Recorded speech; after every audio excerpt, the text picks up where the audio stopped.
Sinasabi ko sa inyo guys, stop using rejuvenating set.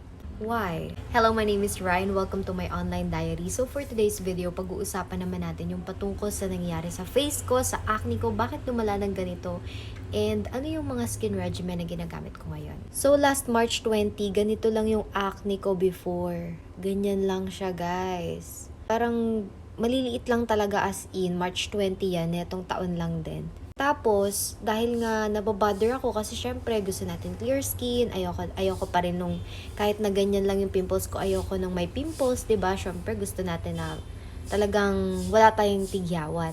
So may nag-recommend sa akin, nagmamit daw ako ng Dove soap kasi nga daw baka sensitive yung skin ko.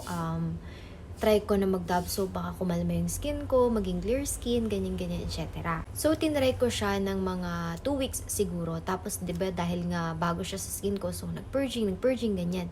Hanggang sa naging ganito. Ito, April yan. May mga concealer ako dyan kasi nasa labas ako. So, may event akong pinuntahan. April to, tapos tignan nyo, nagkakaroon ako ng mga bumps, ganyan. Purging talaga siya. So, sabi ko, parang hindi nagiging okay. Mga ginamit ko siya ng March, April, ganyan. Hanggang April pala. So, isang buwan din. Tapos, wala akong napapansin na changes. And then, one time, nag-scroll ako sa Facebook, mga catfish dyan, yung mga mahilig mang trap, ganyan. Or yung mga advertisement na ihikayatin ka talaga na bumili. So, napabili ako ng skin care na Rejuve. Lumipas yung May and June, pinagtiyagaan ko yung Dove soap kasi nga baka may makita akong changes. Pero, nung nakita ko yung advertisement nung Lumiere Skin Vitals PH, sabi ko, ay wow, parang legit kasi ang daming feedback, ang daming magagandang reviews, pati sa TikTok na lang gaganda ng reviews. And then, so, dito sa TikTok shop, dito ako bumili. Bumili ako nung July 4. Ayan, nakikita nyo naman dyan. July 4 ko siya binili. Tapos nagkanda leche pen kasi ang daming nangyari. Diba, umorder ako dyan sa TikTok shop nila pero may dumating na scammer na 799 din yung binayaran ko, which is collagen dumating. Tapos, alam yung mga China na fake lang. So, nagamit yung account ko, be. Well, nareklamo ko naman siya, na ilapit ko rin sa JNT pero hindi na siya na-refund. Pero sana po ma-refund pa rin yung 799 ko kasi hindi po yun biro. Ang hirap po kumita ng pera. So, fast forward, ginamit ko na tong Lumiere na to, no? July 4. So, tinry ko siya. Syempre, kasi nagpa-purging na ako sa Dove. So, tinry ko naman yung Lumiere. So, syempre, may purging ulit yan kasi another na naman na i-introduce ko sa skin ko. And then, boom! After nung gamitin ko siya ng 1 week, guys, July 4 hanggang July 18, consistent ginamit ko siya. Tignan nyo, guys, nagkaroon ako ng allergic reaction. Ang lala, diba?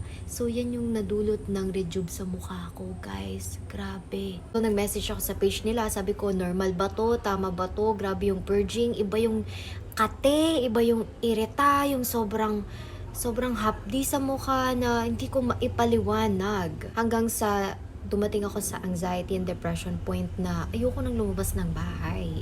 Tapos, chinat ako ng ate ko. Nirecommend niya sa akin yung Telederm or yung online dermatologist. So, that July, nag-consult na rin ako sa Telederm or sa isang certified board dermatologist. And then, she recommended a lot of skincare regimen na tutulong sa mukha ko. Naristahan niya ako ng tretinoin, ng azelaic acid cream, nag-doxycycline din ako, which is yung antibiotics. Pero ayun na nga, yung point ko dito sa paggawa ng video na to is stop using Rejuve. Guys, please, wag na po kayong gumamit ng Rejuve. At kung may plano or may bala kayo, please, wag nyo na po yung ituloy. Kasi guys, sisirain lang niya yung skin barrier nyo, which is yun yung ginawa niya sa mukha ko. Yun lang naman guys. This video is literally para sa mga balak mag-rejuve, nagre-rejuve, or kung ano man yan, stop nyo na po ito. Gumamit na lang po kayo ng mga brands or mga skincare na talagang, alam niyo yun, from scratch.